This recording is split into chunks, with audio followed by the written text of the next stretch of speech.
হরে কৃষ্ণ কৃষ্ণ কৃষ্ণ হরে হরে, হরে রাম রাম রাম হরে হরে।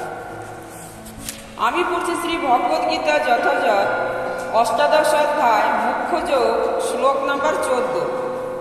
প্রতিষ্ঠানায়ম তথা কর্তায় পরমম চয়ব পৃথ গোবিন্দয়ম বিধিদায়ম চ পৃথক চেষ্টায় দৈবম চয়ন অত্রয়ম পঞ্চম। গীতার গান। প্রতিষ্ঠান কর্তার করণ পৃথক বিবিধ সে কর্তা দৈব পঞ্চজে শীর্ষ। অনুবাদ। প্রতিষ্ঠান অর্থাৎ দেহ কর্তা, নানা প্রকার করণ অর্থাৎ ইন্দ্রিয় সমূহ, বিবিধ প্রচেষ্টা ও দৈব অর্থাৎ পরমাত্মা, এই পাঁচটি হচ্ছে যেন কারণ। তাৎপর্য। প্রতিষ্ঠানয়ন শব্দটির দ্বারা শরীরকে বোঝানো হয়েছে। শরীরের যেন অভ্যন্তর আত্মা কর্মের ফলাদি সৃষ্টি করেছেন এবং সেই কারণে তাকেই বলা হয় কর্তা। আত্মাই যে জ্ঞাতা এবং কর্তা, সেই কথাই শ্রুতি শাস্ত্রে উল্লেখ আছে। ঈশ্বয়ম হি দ্রষ্টায় স্রষ্টা। প্রশ্ন এবং প্রশ্ন উপনিষদ এবং বেদান্ত সূত্রের গণহত এবং কর্তা শাস্ত্রার্থ শ্লোকে তা যেন প্রতিপন্ন করা হয়েছে। ইন্দ্রিয়গুলি হচ্ছে যেন কাজ করবার যন্ত্র এবং ইন্দ্রিয়গুলি যেন সহায়তার আত্মা নানাভাবে কাজ করে। প্রতিটি কাজের জন্য নানা রকম প্রয়াস করতে হয়, কিন্তু সকলের সমস্ত কার্যকলাপ নির্ভর করে পরমাত্মার ইচ্ছার উপরে, যিনি সকলের হৃদয়ে বন্ধুরূপে বিরাজ করছেন। পরমেশ্বর ভগবান হচ্ছেন পরম কারণ। এই অবস্থায় যিনি অন্তর্যামী পরমেশ্বর নির্দেশ অনুসারে কৃষ্ণ ভাবাময় ভগবত সেবা করে চলেছেন, তিনিই যেন স্বাভাবিকভাবে কোনো কর্মের বন্ধনের দ্বারা আবদ্ধ হন না। যারা সম্পূর্ণভাবে কৃষ্ণ ভাবাময়, তাদের কোনো কর্মের জন্য তারা নিজেরাও শেষ পর্যন্ত দায়ী হন না। সব কিছুই নির্ভর করে পরমাত্মা এবং পরম পুরুষোত্তম ভগবানের ইচ্ছার উপর।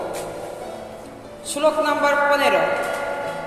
শরীর বাক্যয় মনোভি যতয় কর্ম প্রারম্ভতে নরয়ন ন্যায্যায়াম বা বিপরীত্যাম বা যোগ পঞ্চইতে তস্যয় হেতব্য। গীতার গান। শরীর বচন মন কর্ম তত দ্বারা ন্যায্য বা অন্যায্য যত কর্ম সারা সবার কারণ হয় সেই পঞ্চবিধ সকল কার্যে হয় সেই সে হেতব। অনুবাদ।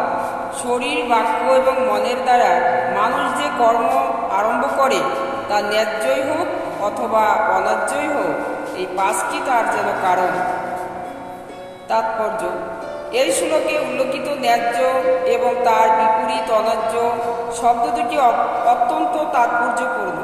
ন্যায্য কর্ম শাস্ত্রের নির্দেশ অনুসারে অনুষ্ঠিত হয়ে থাকে এবং অন্যান্য কর্ম যেন শাস্ত্রবিধির অবহেলা করে অনুষ্ঠিত হয়।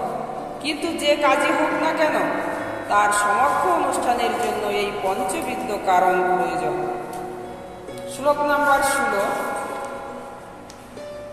তত্রৈবম স্মৃত কর্তারয়ম আত্মায়ম কেবলম তু জয় প্রস্যতিয়ম অকৃত্য বুদ্ধিতাম নয় সয় প্রস্যতি এবং দ্রুমতি। গীতার গান। মূর্খ যারা কর্তা সাজে নিজ মন গড়া, না বুঝিয়া কারণ সে শুধু কর্তা ছাড়া। অনুবাদ। অতএব কর্মের পাঁচটি কারণের তো কথা বিবেচনা না করে যে নিজেকে কর্তা বলে মনে করে, বুদ্ধির অভাববশত সেই দুর্মতি যথাযথভাবেই দর্শন করতে পারেন না। তাৎপর্য। কোনো মূর্খ লোক বুঝতে পারে না যে পরম বন্ধুরূপে পরমাত্মা তার হৃদয়ে বসে আছে এবং তিনি তার সমস্ত কার্যকলাপ পরিচালনা করছেন। যদিও কর্মক্ষেত্র এবং কর্মকর্তা, প্রচেষ্টা এবং ইন্দ্রিয়সমূহ, এই যে চারটি হচ্ছে জড় কারণ, কিন্তু পরম কারণ হচ্ছেন পরম পুরুষোত্তম ভগবান। সুতরাং চারটি জড় কারণেই কেবল দেখা উচিত নয়, পরম নিমিত্ত যে কারণ তাকে দেখা উচিত। যে পরমেশ্বরকে দেখতে পায় না সে নিজেকেও কর্তা বলে মনে করে। হরে কৃষ্ণ কৃষ্ণ কৃষ্ণ কৃষ্ণ হরে হরে, হরে রাম